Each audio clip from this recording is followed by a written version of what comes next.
పడ్డది. ఇదే స్పిరిట్ ఇదే కొనసాగించాలి.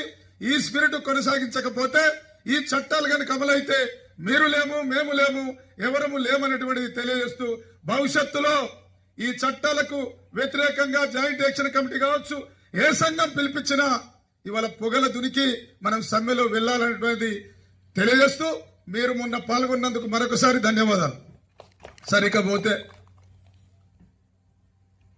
దండుగోడు దాసరోడు అక్కెరకు రానోడు సక్కెరకు రానోడు మా మల్లేశన్న చెప్పినట్టు ఈ 400 సంవత్సరాల చరిత్రలో ఏ ఒక్క హక్కు లేనోడు కూడా ఈడికొచ్చి సింగరేణి కాలేజ్ వర్కర్స్ విమర్శ చేస్తూ ఉన్నారు.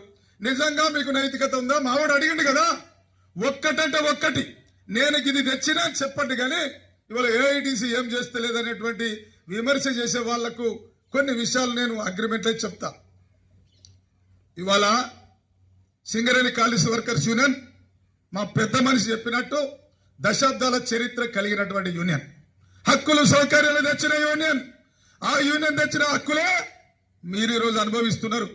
అది లాభాల వాటా కావచ్చు, దీపావళి బోనస్ కావచ్చు, దసరా అడ్వాన్స్ కావచ్చు, ఈ రోజు కార్మికుడు పొందుతున్నటువంటి పెన్షన్ కావచ్చు. ఈ హక్కులు పూర్తిగా ఏఐటీసీ నాయకత్వంలో జరిగినాయి.